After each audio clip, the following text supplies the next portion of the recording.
Hi friends, ಪಂಚಾಮೃತ ನೋಡಿ ಎಷ್ಟು ಸೂಪರ್ ಆಗಿದೆ. ಇದು ಯಾವ ಥರ ಮಾಡೋದು ಅಂತ ಹೇಳ್ತೀನಿ, ತೋರಿಸ್ತೀನಿ. ಒಂದು ಆ್ಯಪಲ್ಲು, ಬಾಳೆಹಣ್ಣು 3-4 ತಗೊಂಡಿದ್ದೀನಿ. ತುಂಬ ಚೆನ್ನಾಗಿ ಹಣ್ಣಾಗಿರಬೇಕು.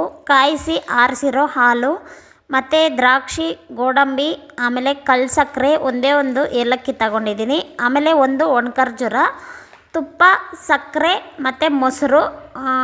ಫ್ರೂಟ್ಸ್ ಎಲ್ಲ ಇವಾಗ ಕಟ್ ಮಾಡಿಕೊಂಡು ಬೌಲ್ಗೆ ಹಾಕ್ಕೋಬೇಕು. ಸಣ್ಣ ಸಣ್ಣದಾಗಿ ಕಟ್ ಮಾಡ್ಕೋಬೇಕು. ಬಾಳೆಹಣ್ಣು ತುಂಬ ಹಣ್ಣಾಗಿದ್ದರೆ ಚೆನ್ನಾಗಿರುತ್ತೆ, ಯಾವುದೇ ಬಾಳೆಹಣ್ಣಾದ್ರೂ ಪರವಾಗಿಲ್ಲ. ಆಮೇಲೆ ಇವಾಗ ಫ್ರೂಟ್ಸ್ ಎಲ್ಲ ಕಟ್ ಮಾಡಿಕೊಂಡು ಕಾಯಿಸಿ ಆರಿಸಿರೋ ಹಾಲು ಉಗುರು ಬೆಚ್ಚಗಿದ್ರೂ ಪರವಾಗಿಲ್ಲ. ಆಮೇಲೆ ಫ್ರೂಟ್ಸ್ ಎಲ್ಲ ಹಾಕ್ಕೊತಾ ಇದ್ದೀನಿ.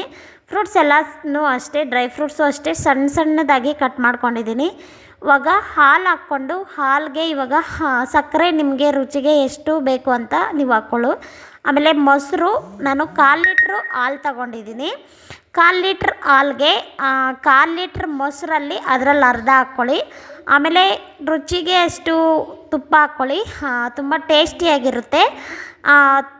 ಫ್ರೂಟ್ಸು ಅಷ್ಟೇ, ಕಲರ್ ಚೇಂಜ್ ಆಗೋಲ್ಲ, ಚೆನ್ನಾಗಿರುತ್ತೆ.